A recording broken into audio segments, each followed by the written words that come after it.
Halo brother, selamat pagi, siang, dan malam. Kali ini kita akan membahas film Parasit 2019. Menceritakan kisah dua keluarga dengan perbedaan kelas sosial yang sangat kontras. Dan tanpa berlama-lama lagi, kita akan membahas alur cerita film The Parasit. Cerita bermula dari keluarga miskin yang tinggal di apartemen bawah tanah yang sempit, bau, dan sering tergenang air. Mereka terdiri dari ayah yang bernama Alek dan ibu bernama Ima dan mempunyai dua anak yaitu Putra dan Putri. Di sini Putra dan Putri sibuk untuk mencari wifi gratis agar mereka bisa mendapatkan akses untuk menghubungi owner pizza. Singkat cerita, setelah Putra mendapatkan akses wifi dari kafe baru yang tepat tidak jauh dari rumah mereka, mengecek WhatsApp, mereka mendapat kabar dari owner pizza yang biasa memberikan pekerjaan kepada ibu mereka. 피자 시대 연락 준다 그랬거든. Setelah itu, mereka langsung mengerjakan orderan yang hanya sebagai pelipat kotak pizza. Tidak pula, Putra pun mencari video tutorial cara melipat kotak pizza dengan cepat dan memperlihatkan kepada ayahnya. Selagi mereka mengerjakan kotak pizza, mereka melihat ada bagian orang pembersih hama, dan ayah mereka pun membiarkan masuk asap tersebut dan memanfaatkannya untuk rumah mereka yang seringkali ada hama. Setelah mereka mengerjakan kotak pizza tersebut, hasil dari kotak mereka pun akan dipotong setengah harga karena hasil lipatan yang kurang rapi dan bisa merusak brand tersebut. 이런 상태야. 넷 중 하나는 불량인 거지.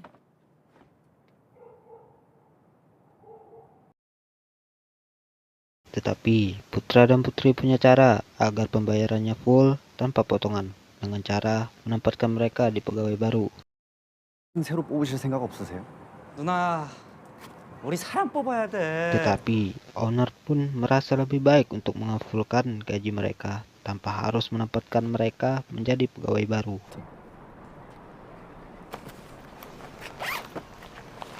Setelah mereka berhasil melakukan cara tersebut, mereka pun mendapatkan gaji full tanpa potongan. 모처럼들 이렇게 둘러앉아가지고. Selagi mereka menikmati minuman, tidak lama pula teman Putra pun datang. 민혁이 오빠인가? 야, 뭐야 너? Bukan sekadar datang, tetapi teman Putra ingin memberi barang dari titipan kakeknya tersebut, yaitu batu yang diperkirakan bisa mendapatkan keberuntungan. 참으로 시의적절하다. Tidak pula teman Putra pun menawarkan Putra sebagai guru les bahasa Inggris. 귀엽지? Karena temannya tahu kalau si Putra ini adalah murid paling cerdas di sekolahnya dahulu. Sehingga temannya yakin bahwa si Putra orang yang tepat untuk menggantikan profesinya tersebut. Sesuai dari saran temannya, bahwasanya orang-orang kaya tidak memperdulikan dokumen-dokumen lain. Maka si Putra pun meminta bantuan kepada Putri yang suka bermain warnet untuk membuat dokumen-dokumen palsu agar lebih formalitas. Ketika Putra menunjukkan dokumennya kepada ayahnya, ayahnya pun tidak menyangka bahwa itu adalah dokumen palsu. Dan si Putra pun bersiap-siap untuk menuju ke rumah tujuan agar dia bisa mengajar sebagai guru les bahasa Inggris. Ketika dia sudah sampai di rumah tersebut, dia langsung disambut oleh ART yang bisa kita sebut Bibi. Dan juga kita diperkenalkan oleh pemilik rumah yang bernama Sri. Dan sesuai apa yang dikatakan temannya, pemilik rumah tidak memperdulikan dokumen-dokumen Putra. Tetapi lebih kepada kemampuan Putra dalam mengajar anak dari pemilik rumah tersebut. Karena ini adalah hari pertama kerjanya si Putra. Jadi, Ibu Sri pun ikut melihat cara mengajar si Putra. Si Putra pun memanfaatkan momen itu dengan baik ketika ia mengambil tangannya Titi alias putrinya si Nyonya untuk merasakan detak jantungnya sambil mengatakan kata-kata motivasi yang pernah ia dapatkan. Untuk menyelesaikan soal ujian, diperlukan ketenangan yang hakiki. Karena les dibayar setiap sekali pertemuan, dan si Putra pun mendapat bayaran pertamanya yang lumayan. Dan kita pun langsung diperkenalkan oleh anak bungsunya si Nyonya yang bernama Adit yang diketahui sangat aktif dan suka menggambar sekaligus sangat susah diatur. Dan si Putra pun memanfaatkan momen tersebut dan terpikir bahwasanya adiknya si Putri bisa mendapatkan pekerjaan dengan cara memberitahu si Nyonya bahwasanya dia punya kenalan yang ahli dalam bidang seni dan psikologi anak dan merekomendasikan kepada si Nyonya untuk membayar orang tersebut agar lebih mudah diatur. 꽉 잡는다고 소문이 쫙 났답니다. Dan ya, si Nyonya pun percaya dan menyetujuinya. Keesokan harinya mereka pun datang. Yang pastinya Putri bukanlah orang psikologi, kuliah saja tidak pernah. Namun dengan keahlian berbicara serta informasi dari luar, si Putri bisa dengan mudah melabui dan dipercaya bahkan di berakting seakan orang yang sangat profesional. 다송아, 아이고, 다송이 일어나, 다송아, 일어나. 똥코에. 저기 벌써 끝나셨나 봐요. Dan sungguh, baru setengah jam mengajar, si Putri sudah berhasil buat si adik langsung patuh dan bersikap baik di hadapan si Nyonya. Si Putri mengaku dia belajar dari kuliah, padahal yang ia lakukan tidak lebih dan dari hanya bersikap seperti anak-anak, pahami yang anak itu mau, bermain dengan mereka berperan menjadi seorang kakak, termasuk menyuruh si bocil untuk berakting memberi salam dan sopan seperti yang Nyonya lihat barusan. 다송이한테 무슨 일이 있었나요, 1학년 때? Beralih ke si Putra yang memberi les ke Titi. Di situ, Titi tampak cemburu melihat Putra membawa seorang gadis yang sebenarnya adalah adiknya sendiri. Sehingga si Putra sadar bahwa si Titi mempunyai perasaan kepadanya. Sehingga menjadi kesempatan untuk Putra menjadi guru les tetap di keluarga kaya raya ini.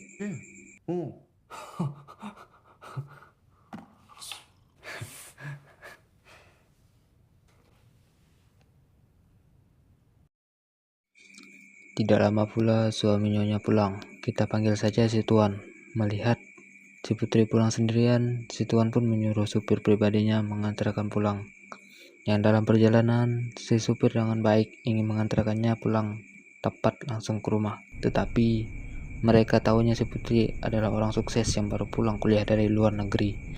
Maka dari itu si Putri pun ingin diantar di dekat stasiun terdekat saja. Persis seperti Putra, dia tidak ingin menyia-nyiakan sebuah momen ketika dia diam-diam melepaskan celana dalamnya dan meletakkan di bawah jok belakang dengan harapan si Tuan menemukan agar si supir dipecat dan bisa digantikan oleh ayahnya.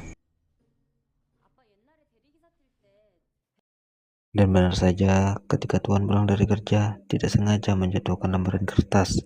Si Tuan pun menemukan celana dalam, tetapi Tuan tidak menanyakan langsung kepada sopir, melainkan membawanya pulang untuk ditunjukkan kepada istrinya.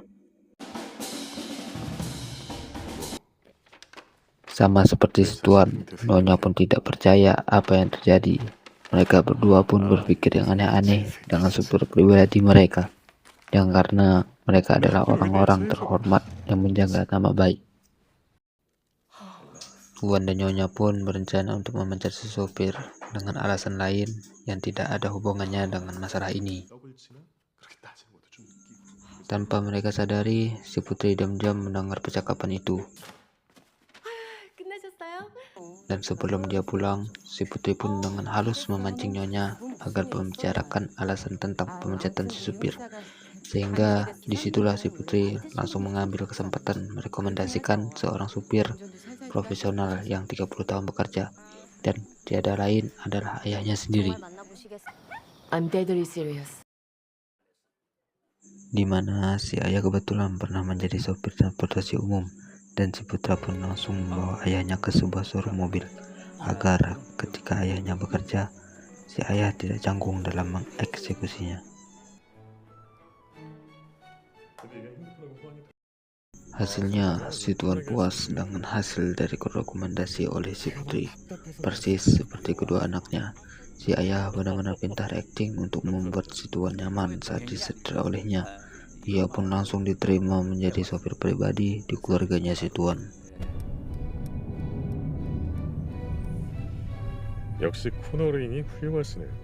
Tidak sampai berhenti di situ. Setelah berhasil menyingkirkan sopir pribadi keluarga kaya ini, Mereka pun berencana untuk menyingkirkan si Bibi untuk digantikan dengan ibu mereka. Namun, masalahnya si Bibi sudah sangat lama sekali bekerja di rumah ini. Bahkan sebelum keluarga si Tuan tinggal di rumah tersebut, karena dulunya si Bibi adalah ART-nya orang arsitek yang juga merancang rumah itu. Namun, bagi mereka tidak ada hal yang mustahil di dunia ini. Berkat kedekatannya dengan Titi, si Putra pun mendapatkan informasi tentang si Bibi yang alergi terhadap buah persik. Itulah kenapa di rumah tidak pernah ada buah persik, yang padahal Titi sangatlah suka dengan buah persik. Sehingga dengan sebuah rencana yang sangat matang, mereka pun mengerik serbuk yang terdapat di buah persik tersebut, agar mereka lebih mudah menaburkannya di kepala si Bibi. Dan inilah yang terjadi.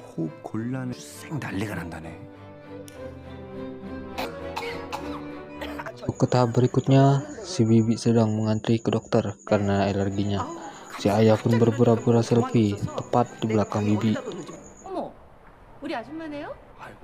Ia pun langsung menunjukkan foto tersebut ke Nyonya dan mengatakan padanya bahwa dia tidak sengaja mendengar percakapan bahwasanya si Bibi sedang menderita penyakit TBC alias penyakit pernapasan yang bisa menular, dan menakut-nakuti si Nyonya terkait si bocil yang bernama Adit yang mudah tertular oleh penyakit tersebut. Untuk lebih mematangkan rencana ini, si Putri pun menaburkan tepat di saat si Nyonya pulang belanja bersama si ayah. Ditambah si ayah menggunakan saus tomat yang dia tumpahkan di selai tisu di dalam tong sampah. Untuk mengurangi kecurigaan si Nyonya, si ayah pun meminta maaf karena menceritakan hal ini, bahwa dia sama sekali tidak bermaksud untuk mengadu. Namun si Nyonya yang sudah termakan umpan pun memaklumi perihal tersebut, dan bahkan sekarang ia sedang mencari alasan yang tepat untuk memecat si Bibi dari rumah ini.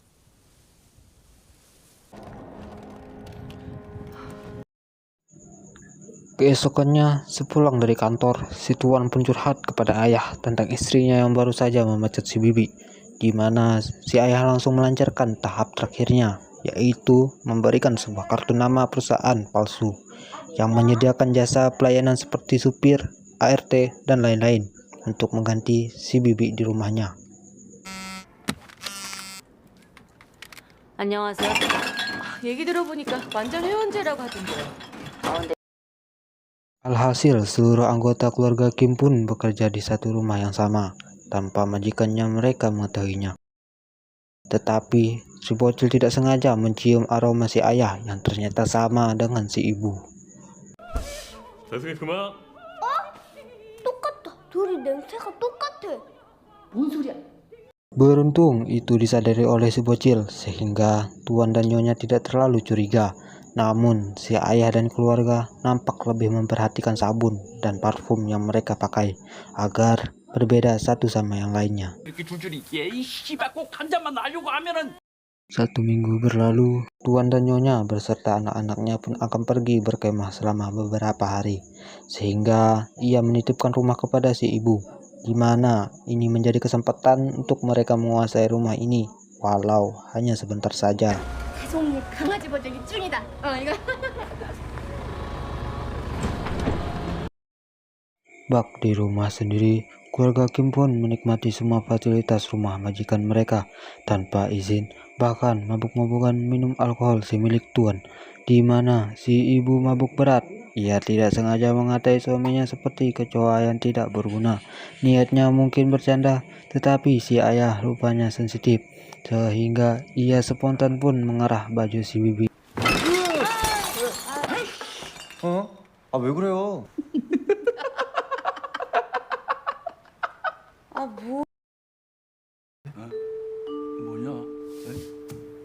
Dan ya, terdengar suara bel pintu depan yang setelah dicek itu adalah si Bibi, mantan pembantu di rumah ini, di mana ia memohon agar diizinkan masuk sebentar saja untuk mengambil beberapa barang yang tertinggal.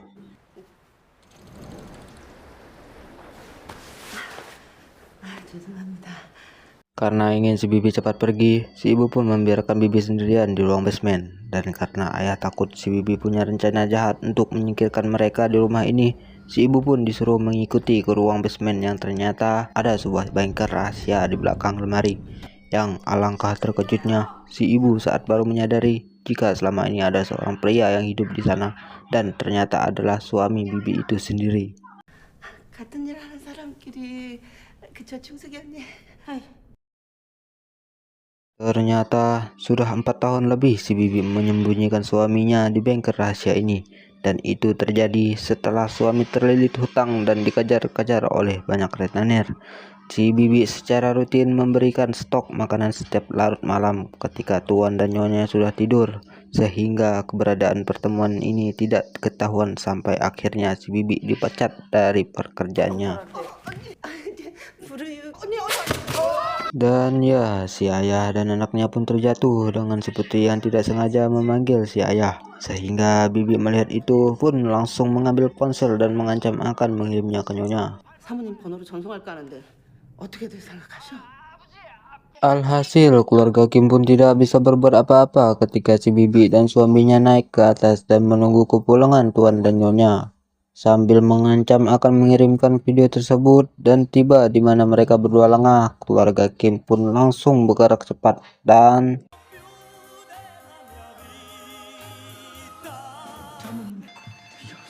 tepat di saat keluarga Kim mendapat ponselnya, muncullah panggilan telepon dari si nyonya yang sedang dalam perjalanan pulang di saat acara kemah mereka dibatalkan, di mana si ibu diminta segera masak mie untuk menyambut kepulangan mereka, sementara yang lain terus membereskan segera si bibi dan suaminya agar tidak ketahuan.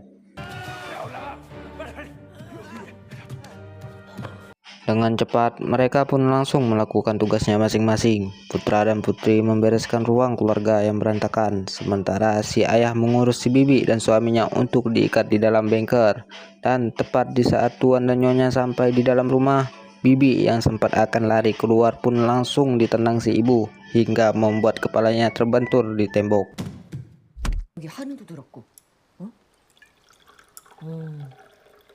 Disinilah si ayah melihat suatu fakta menarik tentang suami si bibi yang selama 4 tahun ini ia rutin menyalakan lampu tangga saat tuan pulang kerja.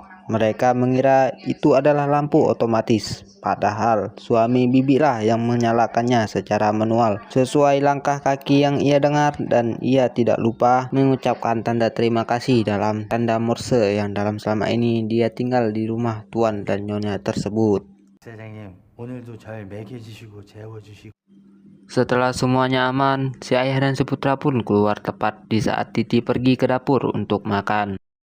Namun, saat si bocil ingin bermain kemah-kemahan di halaman belakang rumah, ayah dan putra pun terpaksa ikutan sembunyi di bawah meja bersama dengan si putri yang sudah dulu berada di sana.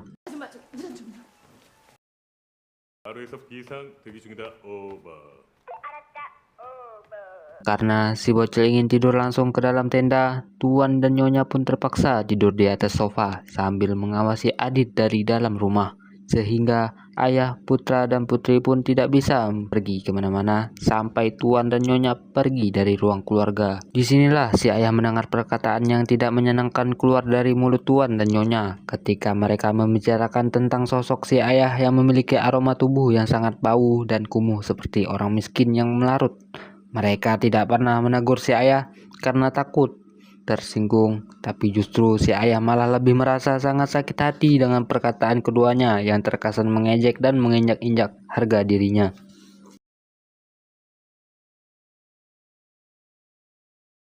Saat tuan dan nyonya tertidur lelap, ayah dan anak-anak pun langsung keluar dan pergi dari rumah tersebut. Selama 1 jam mereka berjalan kaki menuju rumah kontrakan. Yang setibanya di sana, sungguh terkejutnya mereka di saat air menenggelamkan rumah mereka di saat hujan badai yang melanda.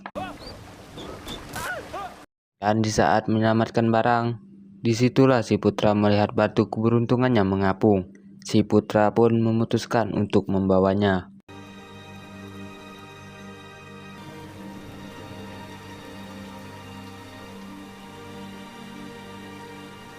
Mereka bertiga pun terpaksa tidur di pengungsian. Di situ mereka berpikir tentang bagaimana cara membungkam mulut si bibi dan suaminya yang sudah terlanjur tahu tentang penipuan yang mereka lakukan terhadap keluarga tuan dan nyonya.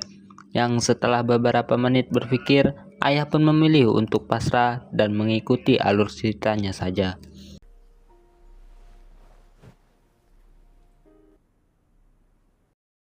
Keesokan paginya, si Nyonya ingin mengadakan pesta dadakan sebagai ganti atas kebatalan liburan mereka. Si Nyonya pun mengundang Putri untuk hadir di pesta tersebut, sama dengan si Putra yang diundang oleh Titi untuk hadir juga. Di mana si ayah sendiri lagi menemani Nyonya belanja, yang tepat di saat dalam perjalanan pulang, kita diperlihatkan si Nyonya yang menutup hidung karena bau badan si ayah. Yang tentu saja si ayah makin merasa tersinggung dan tidak lagi respect seperti awal dia bersama mereka.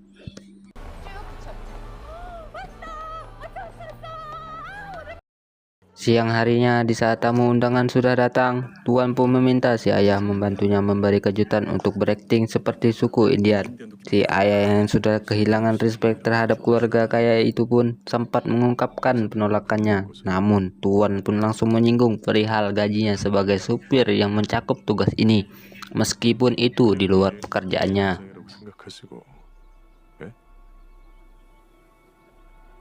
Sementara yang lain sedang sibuk dengan pesta, si Putra terlihat sedang bersama Titi di kamarnya. Ia pun mulai terbesit pikiran akan keluarganya yang akan kehilangan pekerjaan di rumah ini apabila Bibi dan suaminya sampai keluar dan membuka mulut. Sehingga si Putra pun nekat mengambil keputusan sendiri dengan mengeluarkan batu keberuntungannya dan meminta izin kepada Titi untuk pergi sebentar ke belakang. 우와, 오빠 이게 뭐야? Ya, si Putra bermaksud untuk menghabisi nyawa Bibi dan suaminya. Namun saat menuruni tangga, si Putra pun tidak sengaja menjatuhkan batu tersebut. Yang ketika si Putra ingin mengambilnya, tiba-tiba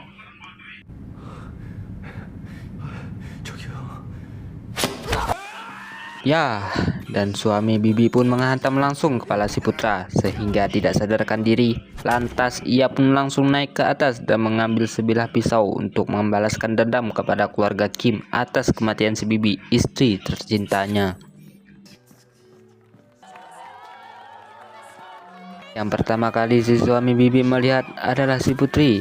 Ia pun langsung memiting dan menikamnya dan mengakibatkan si bocil Adit di belakangnya pingsan seketika. Melihat putrinya tumbang, si ibu pun menahan suaminya Bibi hingga terjatuh tepat di atas kunci si Tuan, di mana si ibu berhasil menghabisi suaminya si Bibi menggunakan tusukan sate. Sementara yang lain alih-alih menolong si adik atau si ibu, semua orang justru malah menghindar ketakutan, termasuk Tuan dan Nyonya yang justru lebih mengutamakan si bocil ketimbang si adik yang mengalami pendarahan, di mana di saat si Tuan mengambil kunci di bawah tubuh suaminya Bibi, Tuan pun secara refleks menutup hidungnya akibat bau badannya, sehingga momen itu kembali mengingat si ayah tentang harinya kemarin yang dipendam, hingga memutuskan untuk menikam si Tuan dan kabur untuk meninggalkan rumah tersebut.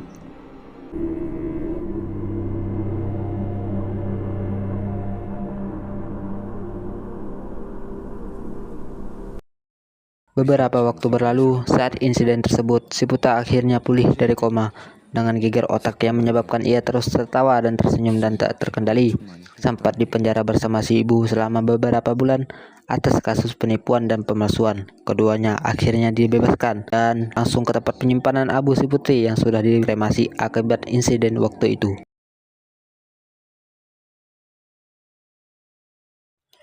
Putra dan ibu pun kembali ke kontrakan mereka dengan keberadaan si ayah yang masih belum diketahui. Tepat saat musim dingin sedang berlangsung, si Putra pun mencoba mendaki bukit untuk melihat rumah itu kembali dari atas, dan terlihat ada keluarga baru yang sudah menempati. Namun, yang paling mengejutkan adalah si Putra tidak sengaja melihat lampu berkedip seperti kode Morse pramuka yang ternyata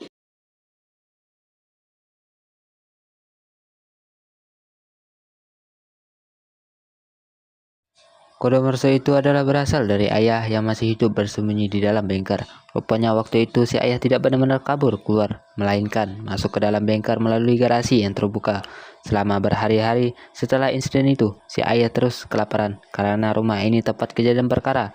Namun karena agen perumahan sangat pintar mencari pelanggan rumah tersebut pun langsung laku dibeli oleh penghuni baru, sehingga si ayah bisa keluar saat larut malam untuk mencuri makanan dari dalam kulkas. Disitulah si ayah melihat sandi Morse. Si ayah pun langsung menyusun kata untuk mengirim pesan setiap malam, berharap si putra menyadari kedipan lampu tersebut.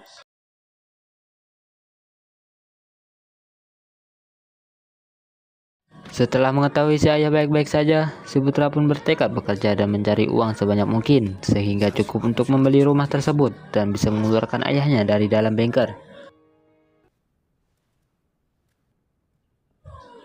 Dan ya, yang barusan itu tidak lebih dari hanya bayangan si putra saja. Faktanya, ia harus masih bekerja keras untuk bisa mewujudkan hal tersebut. 근데 형사분들